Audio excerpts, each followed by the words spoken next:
Pierre Blériot, parmi les causes de ce phénomène au Cameroun, le phénomène de faux de manière générale, maintenant le faux diplôme de manière particulière, est-ce qu'il n'y a pas également ce que les Camerounais appellent vulgairement la diplômite, la course au diplôme? Au Cameroun, si tu n'as pas un diplôme, tu n'es pas respecté, même si tu as l'expertise. Est-ce que cela ne pousserait donc pas certaines personnes à établir des faux documents, y compris donc des faux diplômes? Parfait. Ici, on peut très sérieusement questionner la notion de faux relativement au diplôme. À quel moment un diplôme peut être qualifié de faux? L'actualité récente nous indique que lors des examens officiels au Cameroun, de l'eau, c'est une expression camerounaise, de l'eau a coulé. Alors, les éminences qui sont ici, lorsque les enfants ont composé avec des épreuves qui étaient déjà dévoilées, leurs diplômes sont-ils de vrais ou de faux? Ce sont de faux diplômes. Voilà. Donc la fausseté est beaucoup plus profonde qu'on ne l'imagine. Vous avez posé une question relative à la diplômite. On peut donc tout faire pour obtenir dans le bon droit quelque chose de faux ou dans le mauvais droit quelque chose de faux. Le faux, c'est au niveau de l'idée qui habite le principe même. Celui qui n'a pas les références nécessaires par rapport au parchemin qu'il présente a un faux diplôme. Ça, c'est une analyse qui n'a rien à voir avec l'administration. Vous avez recruté des gens qui vous ont présenté des licences que vous pouvez aller trouver dans les machines des universités. Du point de vue technique, du point de vue officiel, ces licences sont de vraies licences. Mais vous pouvez avoir des collaborateurs, tu lui dis que tu as un faux diplôme. C'est-à-dire le diplôme est authentifié, mais il est faux. Parce que l'individu qui le porte ne peut pas justifier de la mesure de ce diplôme. Lorsqu'on attrape seulement ceux dont la paperasse n'est pas correcte, c'est eux qui ont les faux diplômes. C'est-à-dire, vous avez pris aussi l'exemple de quelqu'un qui aurait obtenu son vrai bac et qui serait allé donc falsifier la date. Lui, il peut avoir les connaissances qui justifient d'un bac. Seulement, il a falsifié. De vous à moi, qu'est-ce qui est plus faux? Le fait de ne pas correspondre au diplôme qu'on présente ou le fait d'avoir changé des écritures sur un papier? En tout cas, sur le plan du droit, c'est du faux en écriture. Je condamne cela. Mais je soulève une autre problématique. C'est parce que la course, la réussite, entre guillemets, a été tributaire, a été sujette à l'acquisition des diplômes. Quand vous verrez que même les enseignants facilitent dans les salles de classe pendant les examens la réussite. Et même après. On envoie un enseignant dans une salle de classe aider un enfant à réussir. Pour qu'on n'ait plus la peine d'aller à Bonamous à écrire. Donc on l'aide là directement à avoir le faux. Et après, le service informatique de l'université fait le même. Et ainsi de suite. Voilà. Alors, à un moment donné, on ne dira plus qu'il y a de fausses choses dans notre pays. C'est notre pays qui sera un faux pays. C'est le risque qu'on court. On peut avoir un faux pays où rien n'est plus sûr. Si vous voyez quelqu'un, il vous dit j'ai 3 doctorats, il est plus faux que les faux doctorats. Donc, on va arriver à une situation où les gens vont disparaître. Et ils n'ont même pas peur d'avoir ce genre de... Moi, je connais des enseignants d'université qui se gargarisent de diplômes, mais ils ne peuvent défendre aucun de ces diplômes. Quelques-uns même, on les a vite envoyés dans des ministères, on a dit mon frère, on sait, si on te laisse encore à l'université, les étudiants vont comprendre ce qui s'est passé. C'est-à-dire, il vient là, il donne le titre de son cours, un étudiant se lève, il lui dit que non, ce n'est pas dans cette filière qu'on fait le cours. C'est ailleurs.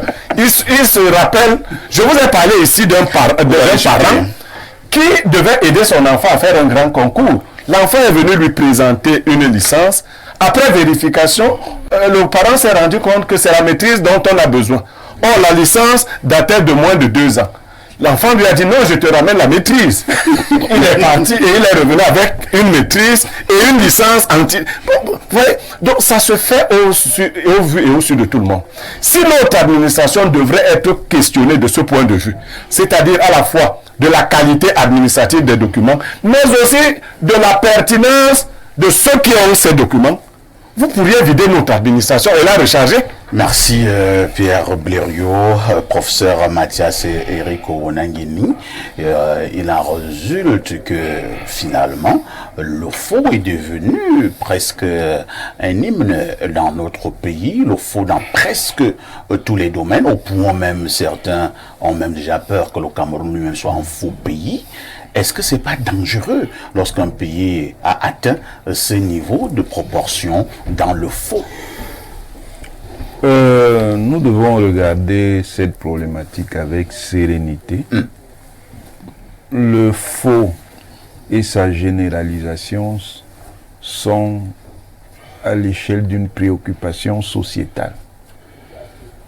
Ça n'a pas simplement à voir avec la capacité de l'État à garantir l'authenticité, la crédibilité, la validité de ces titres ici, les diplômes. Ça a à voir avec l'installation dans la société d'un certain esprit. Et cet esprit-là, c'est l'esprit de la réussite à tout prix. Et à tous les prix. Et à tous les prix, qui fait donc que il y a une compétition exacerbée dans une société qui longtemps, en fonction du modèle colonial, s'est appuyée donc sur le diplôme comme sésame pour l'ascension sociale. Ça a donc créé, et la société en est responsable. C'est trop facile de l'imputer simplement au pouvoir public. C'est même la société qui a pourri l'État. À ce niveau, ce n'est pas l'État qui a pourri la société, c'est la société à travers ses groupes qui a pourri l'État. Parce que les gens étaient en recherche du sésame qui allait leur ouvrir la porte de l'ascension sociale. Le modèle de promotion sociale ayant été longtemps celui d'une société de bureaux, d'une société administrative. Cela étant dit, les pouvoirs publics doivent prendre toujours toutes les mesures nécessaires pour essayer de réduire cela. Et ils le font. Il y a des instances, par exemple, au ministère de l'Enseignement supérieur, il y a une commission Tout à fait. des équivalences Tout à fait. qui est Et qui en vérifie permanence, l'authenticité des diplômes. justement, qui est en permanence confrontée à la question de la validité, de l'authenticité. Et qui est parfois également souvent stoppé, hein, beaucoup de faussaires. Oui, oui, mais en même temps, et c'est là l'effet de perversion, un certain nombre d'agents de l'État qui sont dans ces instances-là peuvent donc aussi marchander. Parce qu'en fait, tout ça, c'est la culture de la marchandisation sauvage, du capitalisme sauvage, qui fait que tout devient objet de commerce. Comme c'est donc une préoccupation sociétale, pour pouvoir résoudre le problème, il convient d'envisager la question en dehors de tout esprit de parti. Parce que si vous faites l'esprit de parti, vous vous trompez. Vous allez dire, c'est le RDPC. Peut-être le jour où le RDPC, par l'effet de l'alternance, ne sera plus au pouvoir, vous allez voir que le problème continue. Parce que ce n'était pas le RDPC. Moi, je dis, c'est un problème sociétal. C'est la manière dont, dans nos esprits, se reflète cette volonté de réussir à tout prix, d'être à telle ou à telle position de confort ou de pouvoir. Ça fait d'ailleurs que des partis politiques qui donnent des leçons sur cette question n'en sont pas eux-mêmes dispensés. Ah bon? On connaît un parti qui a organisé ici un appel à ressources publiques, et on sait comment les choses se sont passées. Vous voulez dire quoi exactement, professeur? Je n'en dirai pas plus. Je n'en dirai pas plus. Le parti lui-même se connaît. Demain que vous disiez. Le parti lui-même se connaît. Il sait quelle opération il a C'est dans les organisée. devinettes, Ce professeur. n'est pas la devinette. Je n'ai pas Nos besoin- téléspectateurs veulent avoir l'information. Je dis, il y a un parti politique qui a Et organisé il y a un peu plus de opération 250 qui partis s'appelle politiques. Sur Survival. Donc, un parti politique s'appelle Survival au Cameroun. Je n'ai pas dit qu'un parti politique l'opération. s'appelait Survival. J'ai dit qu'une opération qui s'appelait Survival. Et vous savez comment cette opération-là s'est Un parti déroulée. politique a Donc, lancé une telle opération. ayons de la modestie. Vous ne l'avez pas fait. Ayons de la modestie.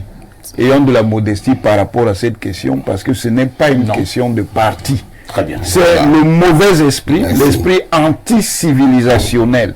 Parce que ça, ce sont des facteurs de décivilisation qui se sont implantés dans notre société. Et d'ailleurs, sans légitimer, je ne peux pas légitimer ça. C'est un problème qui, justement, au niveau, par exemple, africain, est généralisé. Allez dans des pays homologues, vous allez voir la même réalité. Parce que chacun essaie de se fabriquer les ressources qui vont lui permettre de réussir à tout prix. C'est cette culture-là qui est à l'origine de ça. Et il faut donc instaurer une culture forte de discipline, avec la répression, et répression sévère. Et vous qui parlez donc de répression sévère, il faut donc par exemple mettre ces candidats qui ont été épinglés en prison. Mais bien sûr, bien sûr. Mais ça ne peut pas se faire comme ça. Bien sûr, il faut le faire. Il faut le faire. Parce que si on ne le fait pas, si on ne le fait pas, on contribue à aggraver le phénomène. À un moment donné, pour arrêter certaines évolutions, l'État doit utiliser sa force et sa puissance comme un élément de dissuasion. Et ça, c'est une utilisation parfaitement légitime. C'est compris, hein? C'est ce qu'il fallait dire globalement ce matin concernant donc le problème de faux diplômes au Cameroun et notamment donc ces diplômés qui ont été épinglés à l'entrée de l'armée. Limbilobé, on a beaucoup là avec ce sujet. Non, je souhaiterais quand même me solidariser, oui, en quelques secondes, à la fois du discours de Bidima et celui du recteur, dont la conséquence serait de diluer les responsabilités ou alors de nous rendre personnes responsables. Pas du tout, monsieur Limbi. Je sais que ce discours-là ne vous arrange pas. Et Bidima essaye de nous montrer que le mal existe. Oui. Est-ce qu'il n'existe pas alors? Le mal existe. Tout à fait. Et que c'est un problème l'existence sociétal. du mal n'est pas imputable ni à des gouvernements, ni à des partis. Ce n'est pas ça que j'ai dit. C'est pas, je ne dis Ce pas, n'est pas ça. je ne suis pas. Ne déformez pas mes propos. Aujourd'hui, là, je ne vais pas vous laisser déformer mes propos. Donc, je dis aujourd'hui, il n'est pas question que vous déformiez mes propos. Il vient de nous tenir un discours qui a ceci de particulier d'installer la réflexion et la situation des responsabilités dans une confusion généralisée. Le discours de Bidima, ce n'est pas le gouvernement, c'est la société. Oui. Et le discours du recteur, c'est le mal existe avant les gouvernements, avant les partis politiques. Ce n'est pas ça. Le mal, il est dans la société. C'est même la société qui corrompt le gouvernement. Oui, je répète. Voilà donc le type de discours qui signifie que les gouvernements en réalité ne servent à rien. En réalité, les partis politiques qui sont des groupes d'individus qui se prévalent d'avoir une vision de la société pour laquelle ils arrivent au pouvoir. Et on nous fait croire qu'une fois arrivés au pouvoir, nous ne pouvons pas les juger sur leurs compétences. Si le problème est inspiré de la société. On ne va pas vous laisser. Monsieur Bidima vous a posé une question. Alors, il vous a demandé si tous ceux qui sont à l'origine dans les luttes foncières à Douala sont du RDPC. Je réponds à sa question. J'ai déjà dit non. J'ai dit non.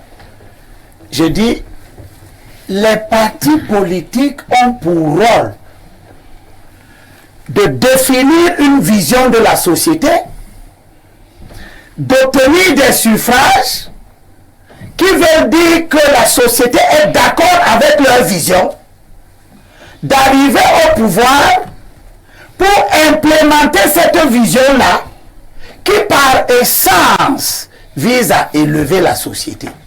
Lorsque vous avez un parti politique qui est au pouvoir, comme le RDPC, 40 ans durant, qui a eu pour vision principale de base la moralisation de la société, et qui 40 ans après vous dit que la société est immorale parce que l'immoralité est entrée dans la société, cela signifie qu'ils avouent qu'ils ont été incapables de conduire la société à l'élévation à laquelle la société aspire. Vous ne pouvez pas dire que les faux titres fonciers, les faux diplômes, les concours administratifs que des gens qui n'ont pas été à la hauteur des épreuves et qui les ont quand même, qui sont proclamés et admis. C'est le NDPC qui organise les concours. Ce n'est pas le fond, ce n'est pas le NDPC qui organise les concours. Ce n'est pas le fait. Parmi tous ceux qui organisent les concours, tous sont même des sympathisants. Vous voulez nous dire ici que ce n'est pas le fait de la mauvaise gouvernance de la société. Eh bien oui, c'est le fait de la mauvaise gouvernance. C'est compris. La mauvaise gouvernance, c'est l'incapacité que ceux qui ont la mission de réaliser la société, pas ça la gouvernance. Justement, la gouvernance est plurielle. Ces gens-là au pouvoir public sont incapables d'aller les citoyens. Et vous voulez la démagogie. Vous voulez la démagogie. Pour dire et faire savoir que quel que soit la gouvernance, ce n'est pas le gouvernement. Ils seront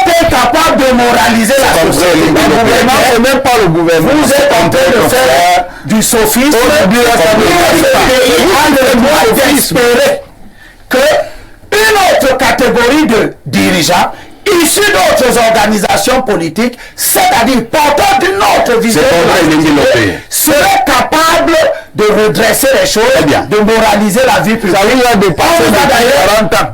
Oui, ça a dépassé la société que vous administrez. C'est ce qu'il fallait dire globalement ce matin concernant les faux diplômes et justement cette armée camerounaise qui est donc contre le phénomène. À tout de suite pour le deuxième sujet inscrit à l'ordre du jour.